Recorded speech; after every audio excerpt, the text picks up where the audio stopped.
आऊज़ु बिल्लाहि मिनश शैतानिर रजीम बिस्मिल्लाहिर रहमानिर रहीम। बच्चे, आप सब उम्मीद है खैरियत से होंगे। आज हमने चैप्टर नंबर 9 स्टार्ट करना है। तो उसके लिए आपको स्क्रीन शेयर हो रही होगी यकीनन। और इस चैप्टर का हेडिंग है फिजिकल ऑप्टिक्स। अच्छा, अब इसका मीनिंग समझाते हैं समझने के लिए कि ऑप्टिक्स कहते हैं लाइट को, और फिजिकल ऑप्टिक्स का क्या मीनिंग होगा। फिर हमने अब लाइट को, इसका मीनिंग ये है कि लाइट को आपने स्टडी करना है एज अ वेव, यानी प्रॉपर्टीज ऑफ लाइट स्टडी करनी है आपने एज अ वेव। ठीक है। दूसरा, इसके corresponding जो पैरेलल सब्जेक्ट पढ़ा जाता है ऑप्टिक्स के मुतालिक या लाइट के मुतालिक, वो है रे ऑप्टिक्स। ठीक है ना। रे ऑप्टिक्स एक होता है लाइट फिजिकल ऑप्टिक्स, एक है रे ऑप्टिक्स। हम चूंकि पढ़ रहे हैं यहाँ पे फिजिकल ऑप्टिक्स, और रे ऑप्टिक्स आप पढ़ चुके हो मैट्रिक में। ठीक है। तो मैं वैसे लिंक शेयर कर दूंगा आपसे रे ऑप्टिक्स और फिजिकल ऑप्टिक्स का की डिफरेंशिएशन करने के लिए। आप जो है वो जो लेक्चर बॉयज को मैंने डिलीवर किया है अभी, वो लेक्चर भी सुनना है।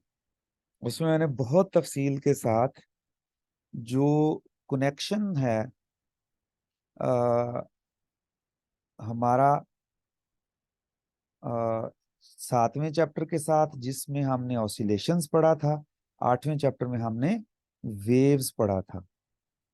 तो उस कनेक्शन को मैंने इस्टेब्लिश किया है, और उस कनेक्शन के एतबार से आपको समझाने की कोशिश की है।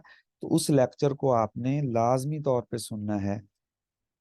अब यहाँ पर मैं डिस्कस करना स्टार्ट करता हूँ वो पॉइंट्स जो हमारे इम्तहानी नुक्ता निगाह से मुख्तलिफ अहम हैं। जो कंसेप्चुअल अंडरस्टैंडिंग है, वो पूरे उससे 35 मिनट के लेक्चर में बड़ी तफसील के साथ मैंने और बड़ी तसल्ली के साथ एक एक पॉइंट वाजे किया है। आपने लाजमी तौर पे पहले वो लेक्चर सुनना है, लाजमी तौर पे सब ने, यहाँ पर लाजम है सबके ऊपर,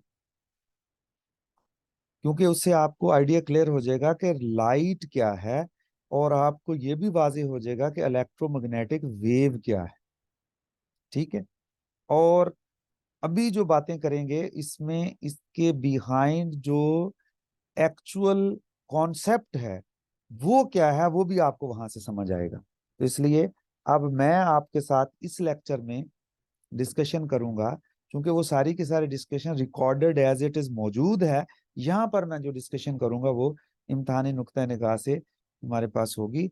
जो कंसेप्चुअल अंडरस्टैंडिंग की डिस्कशन जितनी भी मैंने की है, वो 35-40 मिनट कंसेप्चुअल अंडरस्टैंडिंग की जो है वो डिस्कशन है। खास तौर पे इंटरेस्टेड लोग जो चीज़ों को ज़्यादा समझना चाहते हैं, जैसे वो अब्दुल खालिक की बेटी से, अब्दुल खालिक साहब की बेटी है, मुझे नाम भूल गया, अफसा अब्दुल खालिक, सिकंदर है, नान सिकंदर है, बहरहाल जो भी है, वो सारे बच्चे जो हैं वो लाजमी तौर पे इसको सुने। वो मैं शेयर कर दूंगा आपसे। Light is a type of energy, ये बात भी एमसीक्यू में पूछ ली जाती है, पहली बात याद रखो। Which produces sensation of vision, यानी अगर आपको सिर्फ ये पूछ लिया जाए कि लाइट को डिफाइन करें, तो आप इस लेवल के ऊपर लाइट को ये कह सकते हैं। ठीक है। But how does this energy propagate, अगर ये एनर्जी है तो ये एनर्जी एक जगह से दूसरी जगह कैसे जाती है, ये मतलब है प्रोपेगेशन। ये एनर्जी एक जगह से दूसरी जगह कैसे जाती है। अभी तक हम जो बात देख चुके थे उसमें सिंपल आइडिया ये था कि एनर्जी जो है वो in the form of disturbance from one point to another point move कर जाती है through some medium in the form of waves.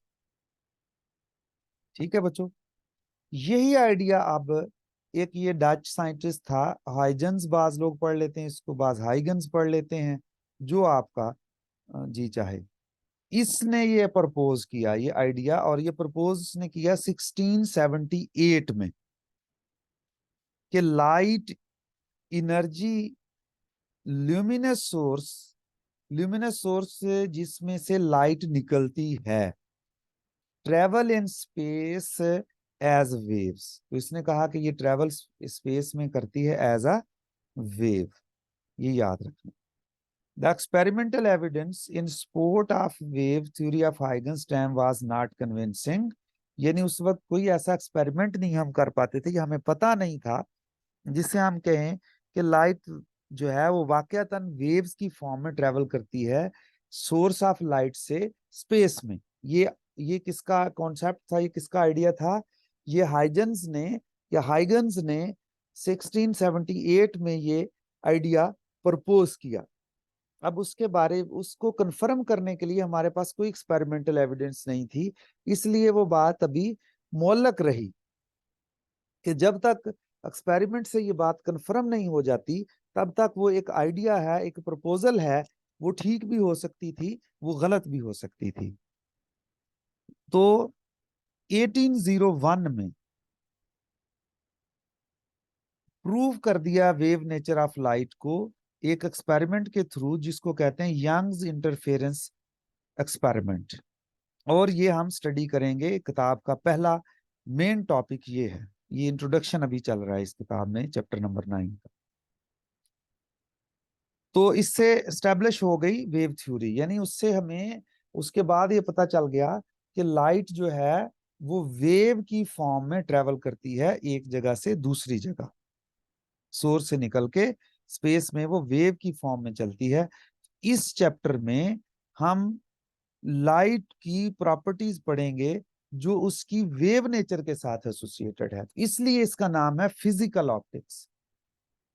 इसके बरक्स रे ऑप्टिक का कॉन्सेप्ट ये है कि रे ऑप्टिक में, उस लेक्चर में मैंने बताया हुआ है कि रे ऑप्टिक में ये कहा गया था कि रे जो है, ये फर्मेट प्रिंसिपल एक साइंटिस्ट था जिसने ये आइडिया, और उसकी बेस के ऊपर लाइट को जब स्टडी किया जाता था उसको रे ऑप्टिक कहते थे। आइडिया क्या था? आइडिया ये था कि लाइट जब एक पॉइंट से दूसरे पॉइंट पे ट्रेवल करती है तो वो उन दो पॉइंट्स के दरमियान जो स्ट्रेट लाइन पाथ होता है उसको फॉलो करती है। ये फर्मेट प्रिंसिपल था, और उस फर्मेट प्रिंसिपल की बेस के ऊपर ये जो पाथ है इसका नाम फिर रख लिया गया कि ये रेज है। ये पाथ जो है ये रेज है। तो इस स्ट्रेट लाइंस की मदद से लाइट के जितने भी फिनोमिना थे, मसलन एक फिनोमिना लाइट का ये था कि लाइट जब इस तरह के लेंस से पास करती है तो उसके नतीजे में वो डाइवर्ज हो जाती है, अपने असल पाथ से बाहर की तरफ को फैल जाती है।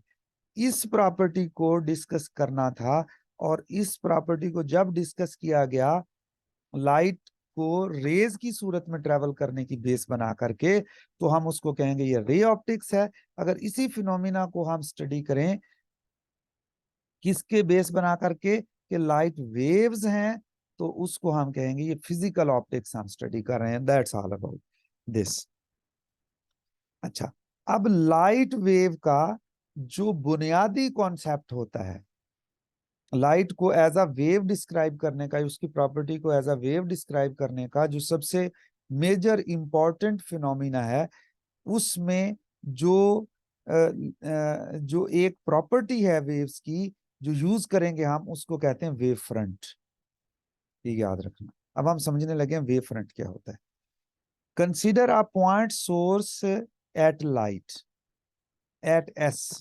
ये एक फिगर उसने दिखाई है यहाँ पे एक पॉइंट सोर्स है। पॉइंट सोर्स के बारे में भी कि ये क्यों कंसिडर किया जाता है उस लेक्चर से आपको समझ आ जाएगी, इसलिए हम यहाँ पे अपना वक्त जाया नहीं करते। Consider a point source of light S, waves emitted from this source propagate out का मतलब बाहर निकल चलती हैं इन ऑल डायरेक्शन। पहली प्रॉपर्टी ये है कि तमाम डायरेक्शन में वेव्स चलती हैं with the speed c speed के साथ। After time t they will reach the surface of an imaginary sphere. जाहिर है वो हर डायरेक्शन में चूंकि चलती हैं, तो हर डायरेक्शन में चलते हुए, हाँ एक बात और समझा दूं कि आप ये कैसे पता चला कि स्फीयर कहाँ पे बनेगा या स्फीयर का रेडियस क्या होगा। हमें पता है कि लाइट वेव्स जो हैं उनकी स्पीड कितनी है, स्पीड ऑफ लाइट से वो चलती हैं, सी स्पीड से चलती हैं। तो अगर मैं ये आपसे कहूं कि टी टाइम बाद वो कितना डिस्टेंस कवर करेंगी, तो सिंपली आप उनकी वेलोसिटी को टाइम से मल्टीप्लाई करेंगे तो डिस्टेंस कवर आ जाएगा। तो यहाँ पे डिस्टेंस कवर ये हुआ। अब चूंकि लाइट वेव्स हर डायरेक्शन में चल रही हैं, तो फिर हर डायरेक्शन में जितने भी पॉइंट्स होंगे सी टी डिस्टेंस पर, उनको मिला करके हम जो है वो एक स्फेयर बना लेंगे। तो स्फेयर की सरफेस के ऊपर वो तमाम पॉइंट होंगे जो इस एस पॉइंट से सी टी डिस्टेंस पर होंगे। ठीक है, उनकी बात कर रहा है। Surface of imaginary sphere with the centre C, और उस स्फीयर का रेडियस जो है वो सी टी होगा, जैसा कि अभी समझा दिया।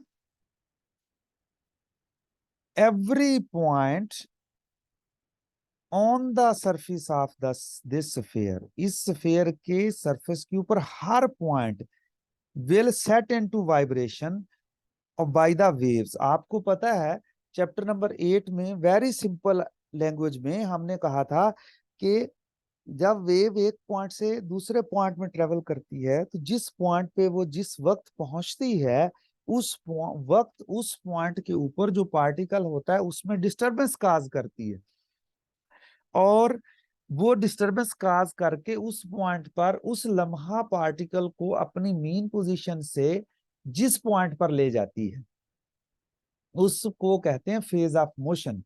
और उस फेज ऑफ मोशन में वो जो डिस्प्लेसमेंट होता है उसकी वैल्यू जीरो से बढ़ करके पॉजिटिव मैक्सिमम, फिर दोबारा जीरो, फिर नेगेटिव मैक्सिमम, और ये होती है। अब लाइट वेव्स चूंकि वैक्यूम में भी ट्रेवल कर सकती हैं, तो इसलिए लाइट वेव जब ट्रेवल करती हैं और सेट इनटू वाइब्रेशन करती हैं किसी पॉइंट को, तो वहां पे कोई पार्टिकल नहीं होता बच्चों। वहां पे क्या होता है फिर, तो बच्चों याद रखें वहां पे होता है इलेक्ट्रोमैग्नेटिक फील्ड। यानी इलेक्ट्रिक फील्ड भी होता है, मैग्नेटिक फील्ड भी होता है। तो इसलिए लाइट वेव को हम इलेक्ट्रोमैग्नेटिक वेव भी कहते हैं। तो ये अब एक नया आइडिया हमारे पास आया कि वेव्स के ट्रेवल करने के लिए जरूरी नहीं है कि मीडियम हो, बल्कि वेव्स उस वक्त भी ट्रेवल कर सकते हैं कि अगर आपके पास कोई ऐसी फिजिकल क्वांटिटी हो, जैसा कि फिजिकल क्वांटिटी डिस्प्लेसमेंट था मैकेनिकल वेव्स की सूरत में। तो अब यहाँ पर जो फिजिकल क्वांटिटी है इलेक्ट्रोमैग्नेटिक वेव की सूरत में, वो इलेक्ट्रिक और मैग्नेटिक फील्ड की वैल्यूज हैं। अब चूंकि जिस तरह की वाइब्रेशन इलेक्ट्रिक फील्ड की होती है उसी तरह की वाइब्रेशन मैग्नेटिक फील्ड की होती है। तो बच्चों एक लम्हा के लिए मैं आपको ये समझा दूं कि इलेक्ट्रिक फील्ड की वाइब्रेशन से क्या मतलब होता है। वाइब्रेशन का जो कॉन्सेप्ट अभी तक आपने पढ़ा था उसमें एक्चुअली सिंगल पार्टिकल या कोई मैसिव बॉडी होता था जो अपनी मीन पोजीशन के गिर्द वाइब्रेट करता था, और उसका जो डिस्प्लेसमेंट है वो एक फिजिकल क्वांटिटी थी जो ऑसिलेट करती थी, जो वाइब्रेट करती थी। क्यों? उस फिजिकल क्वांटिटी डिस्प्लेसमेंट को ऑसिलेट करना या वाइब्रेट करना इसलिए कह दिया कि जब वो पार्टिकल अपनी पोजीशन चेंज करता था या बॉडी अपनी पोजीशन चेंज करता था, तो उसका जो डिस्प्लेसमेंट है वो अपनी वैल्यू चेंज करता था। यहाँ पर इलेक्ट्रोमैग्नेटिक वेव में, और पर्टिकुलरली लाइट वेव चूंकि इलेक्ट्रोमैग्नेटिक वेव है, तो लाइट वेव्स में कोई भी बॉडी, कोई भी पार्टिकल, कोई भी चीज वाइब्रेट नहीं करती, बल्कि फिजिकल क्वांटिटी होती है जो वाइब्रेट करती है, जो ऑसिलेट करती है। बिल्कुल ऐसे ही जैसे डिस्प्लेसमेंट ऑसिलेट करता था मैकेनिकल वेव्स में। तो यहाँ पर इलेक्ट्रिक फील्ड और मैग्नेटिक फील्ड होते हैं दोनों, लेकिन वेरिएशन या वाइब्रेशन या ऑसिलेशन इलेक्ट्रिक फील्ड और मैग्नेटिक फील्ड की दोनों की एक जैसी होती है। इसलिए वेव, लाइट वेव को डिस्क्राइब करने के लिए हम फिर उनमें से कोई एक कंसिडर कर लेते हैं, और किताबों में वो इलेक्ट्रिक फील्ड कंसिडर करते हैं। ठीक है, तो इलेक्ट्रिक फील्ड उस पॉइंट के ऊपर, स्फीयर की सरफेस के ऊपर जितने भी पॉइंट्स हैं, सब पॉइंट्स के ऊपर वो जो लाइट वेव है वो असल में क्या होगा, वहां पर इलेक्ट्रिक फील्ड अपनी पर्टिकुलर वैल्यू के साथ होगा। अब क्वेश्चन हम ये एड्रेस करने लगे हैं कि क्या तमाम पॉइंट्स के ऊपर इलेक्ट्रिक फील्ड की वैल्यू एक जैसी होगी? तो बच्चों, स्फीयर की सरफेस के ऊपर तमाम पॉइंट्स के ऊपर इलेक्ट्रिक फील्ड की वैल्यू एक जैसी होगी, इसलिए कि उस स्फीयर की सरफेस के ऊपर जितने भी पॉइंट्स हैं वो बराबर डिस्टेंस पर हैं। कहां से? सोर्स से। तो सोर्स से वेव हर डायरेक्शन में एक जैसा डिस्टेंस ट्रेवल करके वहां पे पहुंची हुई है। तो जब वेव ने एक जैसा डिस्टेंस ट्रेवल किया हुआ है हर डायरेक्शन में, तो वेव वहां पे मौजूद जो इलेक्ट्रिक फील्ड है उसकी वैल्यू उस वेव के लिए, लाइट वेव के लिए एक जैसी होनी चाहिए। तो ऑब्वियसली वो एक जैसी होगी। तो स्फीयर के सरफेस के ऊपर ऐसे तमाम पॉइंट्स होंगे जिनके ऊपर इलेक्ट्रिक फील्ड की वैल्यू एक जैसी होगी। तो जिस जगह के ऊपर किसी वेव के ट्रेवल करने से किसी फिजिकल क्वांटिटी की वैल्यू एक जैसी हो, उन तमाम पॉइंट्स को मिला करके जो सरफेस बनती है उसका नाम बच्चों होता है वेव फ्रंट।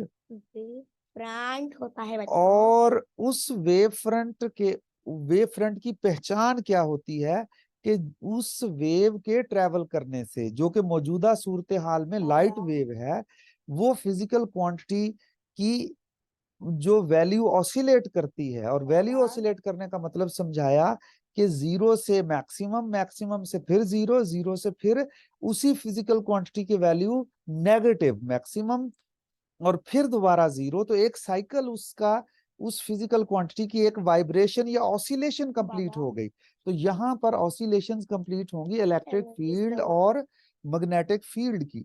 तो इलेक्ट्रिक फील्ड और मैग्नेटिक फील्ड की उन वैल्यूज के लिए, उन वैल्यूज की वेरिएशन या ऑसिलेशंस के लिए के हिसाब से फिर बात करेंगे बच्चों कि किसी सरफेस के ऊपर वेव का जो फेज है वो क्या होगा। तो वेव का फेज बच्चों यहां पर एक जैसा होगा जो भी होगा।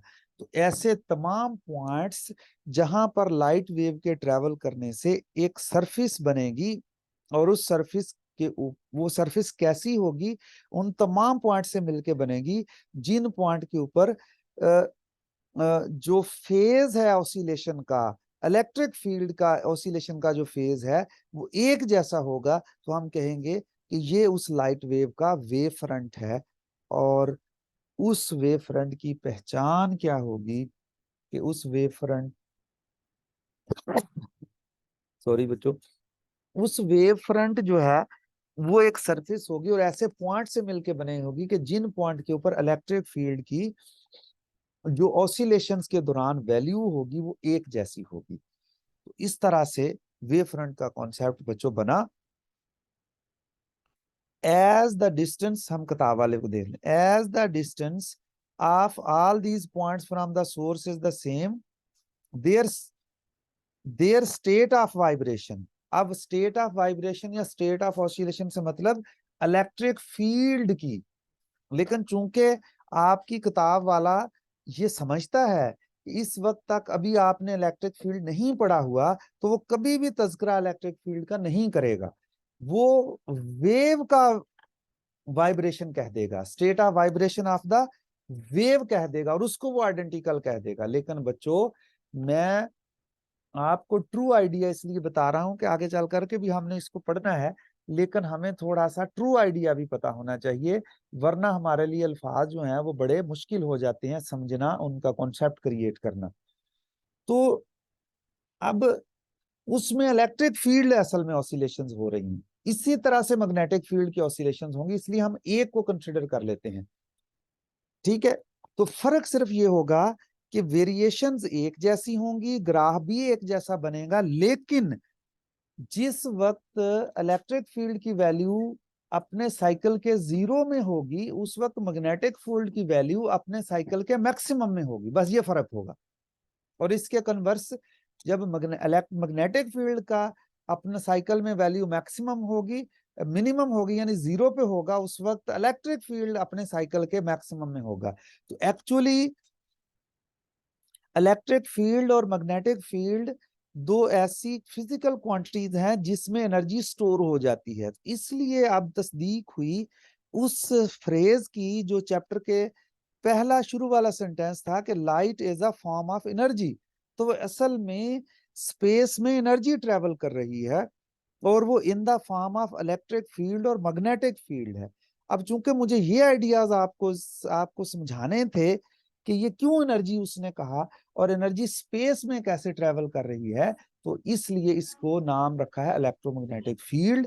और इलेक्ट्रिक फील्ड का मतलब है कि इलेक्ट्रिक एनर्जी स्टोर, स्पेस में इलेक्ट्रिक फील्ड की मौजूदगी मतलब एनर्जी की मौजूदगी। तो एनर्जी इलेक्ट्रिक फील्ड में और मैग्नेटिक फील्ड में मौजूद होती है। तो ये इलेक्ट्रिक फील्ड और मैग्नेटिक फील्ड प्रोपेगेट कर रहा है, चल रहा है। तो चलते हुए उस वेव, उसका नाम हमने रख लिया हुआ है वेव। और चूंकि वो डायफ्रैक्शन शो करती हैं, इंटरफेरेंस शो करती हैं, रिफ्रैक्शन शो करती हैं, यानी वो तमाम प्रॉपर्टीज जो हमने डिस्कस की हुई थी लाइट के लिए, वो सारी की सारी वेव्स शो करती हैं। तो इसलिए वेव्स जो हैं वो लाइट भी क्या कहलाई, वेव्स कहलाई, और इसी से उसकी जो बात है वो कन्फर्म हुई। अब बच्चों, तो इसलिए वो सारे के सारा जो है वो सरफेस पॉइंट्स की वेव फ्रंट कहलाया, और उस वेव फ्रंट के एतबार से हमें डिस्कशन करनी है। तो आइए बच्चों चलते हैं। सच आ सरफेस, अच्छा एक minute. In other words, all the points on the surface of the sphere will have the same phase। क्योंकि वो same value of electric field रखे होंगे, तो हम इलेक्ट्रिक का, सॉरी, इलेक्ट्रो वेव का फेज सेम कह लेंगे वहां पे उस अर्थ पॉइंट्स के ऊपर। तो बच्चों, इस तरह से हमें पता चला कि वेव फ्रंट क्या होता है।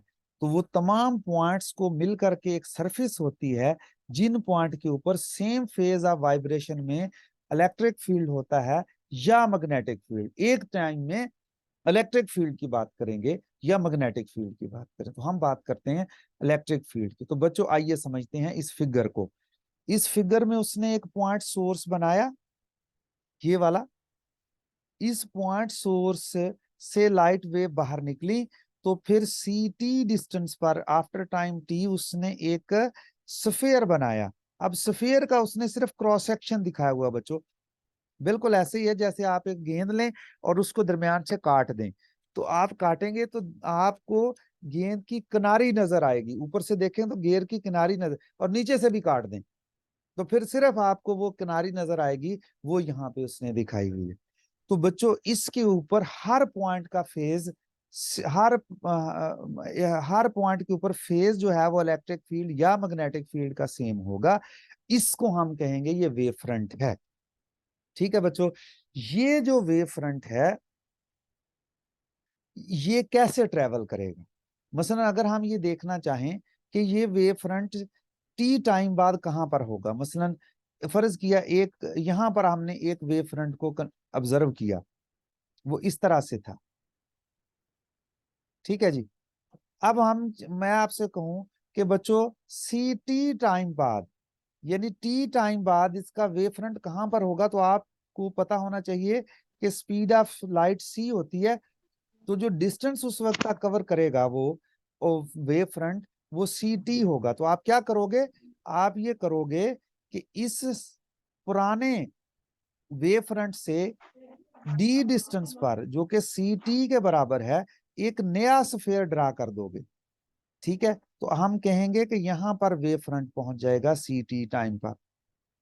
ठीक है बच्चों, अगर ये पॉइंट ऐसा हुआ, अगर ये पॉइंट ऐसा हुआ कि जो फेज इस पॉइंट पर था वही फेज इस पॉइंट पर था, तो ये दोनों वेव फ्रंट सेम फेज के साथ आ जाएंगे, दोनों वेव फ्रंट सेम फेज के साथ आ जाएंगे। तो हमें पता है कि वेव एक पॉइंट से दूसरे पॉइंट के दरमियान अगर इस तरह से एक वेव आप शो करते थे तो आप कहते थे कि इन पॉइंट्स का फेज सेम है, तो इन पॉइंट के दरमियान वेव का जो लेंथ होगी वो वेव लेंथ के बराबर होगी और वो एक लैम्डा होगी। तो इस तरह से एक वेव फ्रंट और दूसरे वेव फ्रंट के दरमियान डिस्टेंस भी फिर कितना हो जाएगा, लैम्डा हो जाएगा। तो वेव का same wave front, same phase वाले पॉइंट्स एक वेव फ्रंट, सेम फेज वाले पॉइंट्स दूसरा वेव फ्रंट। तो इसलिए ऐसे वेव फ्रंट्स के दरमियान डिस्टेंस जो है वो लैम्डा होगा। लेकिन ये जरूरी नहीं है, नया वेव फ्रंट कहां पर होगा टी टाइम बाद, आप इस तरह से कैलकुलेट करेंगे जैसे मैंने समझाया आपको बच्चों। ठीक है, तो हम ये आप डिस्कस करने लगे। 10 in case of point source. अब पॉइंट सोर्स की सूरत में, पॉइंट सोर्स की सूरत में ये जो वेव फ्रंट होते हैं ये स्फेरिकल होते हैं इन शेप। और एक डेफिनेशन है यहाँ पे लाइट रे क्या होती है। तो जो भी वेव फ्रंट किसी वेव का आप कंसिडर करें, उस वेव फ्रंट एक सरफेस होगी, उस सरफेस के परपेंडिकुलर आप स्ट्रेट लाइनें ड्रा कर दें। क्या कर दें, स्ट्रेट लाइनें ड्रा कर दें। तो बच्चों याद रखें, जो लाइट वेव है उस डायरेक्शन में ट्रेवल करेंगी और उस डायरेक्शन को लाइट रे कहा है। इसीलिए यहां पर जो आपको मैंने ओल्ड यानी शुरू वाली रे ऑप्टिक्स की डिस्क्रिप्शन बताई थी, उसमें रेज का तस्करा किया गया था।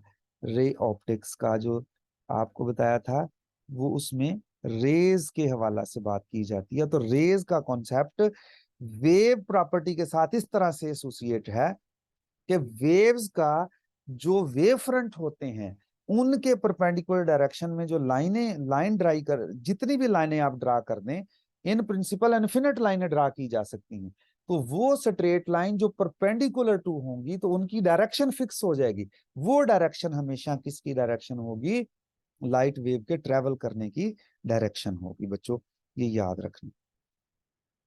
विद टाइम, जब टाइम गुजरता जाएगा तो वेव फ्रंट जो है वो वेव फ्रंट दूर चलते जाएंगे। ये देखें, ये वेव फ्रंट बड़ा हो गया, ये वेव फ्रंट उससे बड़ा हो गया, नेक्स्ट टाइम उससे बड़ा एंड सो ऑन। ये वेव फ्रंट बड़े होते जाएंगे।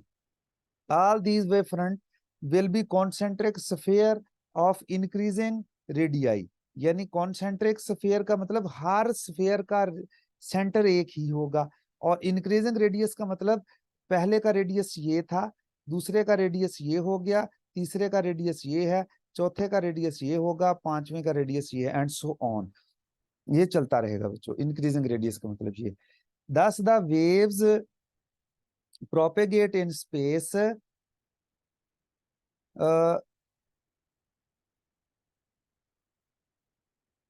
In space by the motion of wave front. तो हम ये कह सकते हैं कि वेव असल में क्या है, वेव फ्रंट का मोशन है। वेव का मोशन असल में क्या है, वेव फ्रंट का मोशन। तो डिस्क्रिप्शन, अब हम डिस्क्रिप्टिव लैंग्वेज चेंज होगी।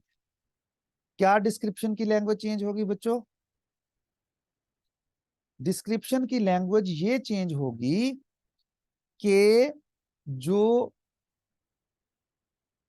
वेव है वो कैसे ट्रेवल की। तो असल में हम ये समझते हैं कि जब वेव ट्रेवल करे तो एक्चुअली वेव फ्रंट्स ट्रेवल कर रहे हैं, ये अब हम बात किया करेंगे। The distance between conjunctive wave front is one wave length. Conjunctive wave fronts, conjunctive wave fronts के दरमियान डिस्टेंस जो है वो वन वेव लेंथ है। क्यों, क्योंकि एक वेव फ्रंट बना तो दूसरा वेव फ्रंट उसी तरह का जब बनेगा तो सेम फेज में होंगे पार्टिकल्स, या पार्टिकल्स तो नहीं कहें आप कहें सेम फेज में इलेक्ट्रिक फील्ड होगा। अब चूंकि उसने आपको इलेक्ट्रिक फील्ड का आइडिया नहीं समझाया था, इसलिए वो हमेशा इलेक्ट्रिक फील्ड की बात नहीं करेगा। कभी भी इलेक्ट्रिक फील्ड की बात वो नहीं करेगा, हमेशा वो वेव्स की बात करता रहेगा। ठीक है। As can be seen as shown wave front away about greater distance, अगर डिस्टेंस बहुत बढ़ जाएगा, जैसे सन से वेव्स आ रही हैं, अर्थ पर पहुंचेंगी, तो आप सोचें वेव फ्रंट कितना बड़ा होगा। जैसे एक स्फेयर जिसका रेडियस उस डिस्टेंस के बराबर है जो जमीन और अर्थ के दरमियान है, तो बच्चों देखें वो अब कितना बड़ा रेडियस का स्फेयर होगा। अब उससे बहुत छोटे स्फीयर की स्फीयर रेडियस के स्फीयर रेडियस का स्फीयर आपकी अर्थ है। अर्थ के ऊपर अगर आप 2-4 किलोमीटर का टुकड़ा ले लें, या 2-4 किलोमीटर के मीटर 2-4 किलोमीटर के स्फीयर का टुकड़ा ले लें, तो आपको कैसे लगता है जैसे वो फ्लैट है। तो इसका मतलब ये हुआ कि किसी पॉइंट सोर्स से बहुत दूर अगर हम वेव फ्रंट्स को ऑब्जर्व करने की कोशिश करें, तो हमें ऐसे फील होता है जैसे वो वेव फ्रंट स्फीयर नहीं है, बल्कि वो प्लेन सरफेस है, यानी स्मूथ प्लेन सरफेस है। तो उस प्लेन सरफेस का जितना हिस्सा भी आप कंसिडर करेंगे वो प्लेन कहलाएगा। उस वेव फ्रंट का जितना भी हिस्सा दूर लार्ज डिस्टेंसेस के ऊपर, ये ध्यान रखना, तो फिर हम उसको कह देते हैं कि वो ऐसे वेव महसूस होता है जैसे वो प्लेन है। तो इस तरह से बन जाएंगे प्लेन वेव फ्रंट्स। तो बच्चों प्लेन वेव फ्रंट का स्फेरिकल वेव फ्रंट्स का इस तरह से ताल्लुक है। इसी तरह से अगर आपका लाइट लाइट सोर्स जो है वो एक ऐसे लाइन हो ऐसे, तो हमें पता है इधर भी वेव्स चलेंगी, इधर भी वेव्स चलेंगी, अपवर्ड भी डाउनवर्ड भी, हर रीजन में। तो आप फिर कैसे गौर करेंगे, आप ये देखेंगे कि ये इस तरह से है जैसे ये सिलेंडर्स होते हैं। पहले एक सिलेंडर, फिर दूसरा उससे बड़े रेडियस का सिलेंडर बनेगा। ठीक है। और वो जो बड़े रेडियस का सिलेंडर बनेगा वो छोटे रेडियस से कितना डिस्टेंस पे होगा, ct डिस्टेंस पर होगा। तो वेव फ्रंट सिलेंड्रिकल हो जाएंगे।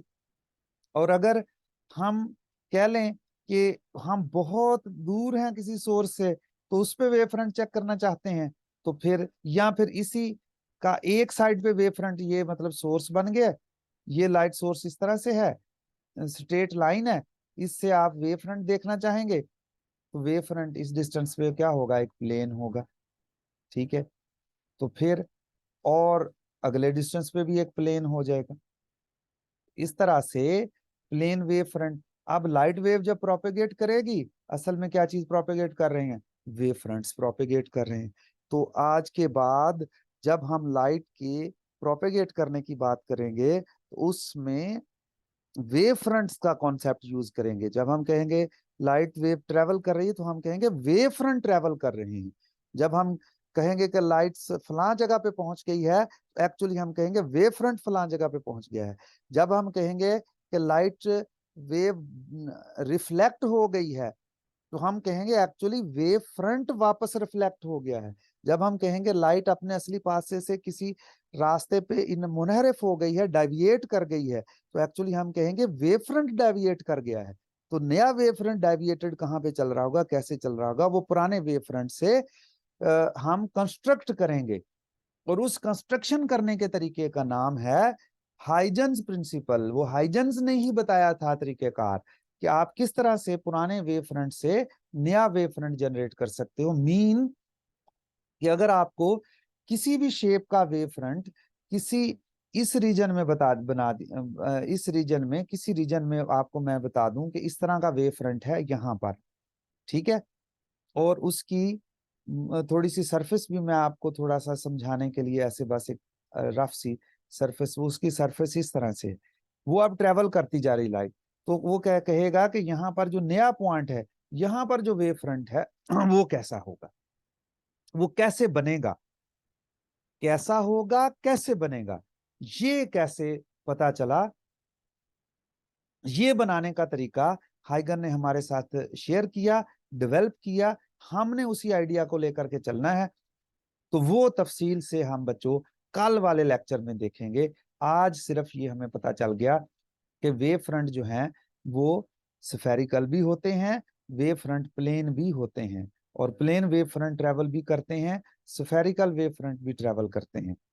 इसी तरह सोर्स से निकलने वाले वेव फ्रंट्स जो हैं उनका अगर कुछ पार्ट ले लिया जाए तो पहले वो थोड़ा सा स्फीयर ही होगा, फिर जैसे जैसे वो बढ़ा जाता जाएगा तो अगर हम उसका साइज वो रखता जाए तो फिर उस तरीके से वेव्स फ्रंट्स जो हैं वो प्रोपेगेट करते करते उसी शेप में आगे चलते रहेंगे, बड़े बढ़ते जा रहे हैं। तो इस तरह से बच्चों ये कॉन्सेप्ट हुआ वेव फ्रंट का, प्लेन वेव फ्रंट का, दो प्लेन वेव फ्रंट के दरमियान डिस्टेंस का। वो डिस्टेंस जो है वो लैम्डा होता है अगर हम न्यू लोकेशन लैम्डा डिस्टेंस के ऊपर बनाएं तो, याद रखना। तो इस तरह से दो प्लेन वेव्स जो हैं उनको डिस्क्राइब करने के लिए, सॉरी, वेव्स को डिस्क्राइब करने के लिए, लाइट वेव्स को डिस्क्राइब डिस्क्राइब करने के लिए हम फिर हमेशा वेव फ्रंट की बात करेंगे। वेव फ्रंट क्या होगा? सरफेस होगी और उस सरफेस को हम कंसिडर करेंगे कि वो प्रोपेगेट करती है। तो जब हमने ये कहना है कि वेव एक जगह से दूसरी जगह चले गई तो ये इक्विवेलेंट है इस बात के, हम कहेंगे कि वेव फ्रंट जो है वो एक जगह से दूसरी जगह चला गया। तो वेव फ्रंट एक जगह से दूसरी जगह जब जाएगा तो वो नया वेव फ्रंट वहां पे पहुंचेगा, वो पुराने वेव फ्रंट से कैसे बनेगा, इसका इसमें सारी बात हमने करनी है with the help of a principle which is called which is called Huygens principle या हाइगन्स प्रिंसिपल। तो बच्चों कल के लेक्चर में हाइगन्स प्रिंसिपल समझेंगे। ठीक है बच्चों, आज का लेक्चर यहाँ पे एंड होता है। बॉयज वाला लेक्चर भी आप लोगों ने सुनना है, वो लेक्चर जो है वो मैं आपको शेयर करूंगा। अभी दोनों लेक्चर आपके भी शेयर कर देता हूँ, उनको भी जो ही वो अपलोड होंगे। तो इसलिए बच्चों दोनों लेक्चर सुनने हैं और आइडिया को बिल्कुल क्लियर करना है। कल हमारा लेक्चर मतलब संडे है और सैटरडे वाले दिन हमारा लेक्चर फिजिकल होगा, मंडे वाले दिन इंशाल्लाह। तो उसमें हम फिर वेव फ्रंट का तज़किरा करेंगे और उसमें फिर ध्यान से सारी बातें सुनना पड़ेंगी क्योंकि उसमें दोबारा सुनने का ऑप्शन जो है वो नहीं होगा। ठीक है बच्चों, अल्लाह हाफिज। अब हम इस मीटिंग को एंड करते हैं।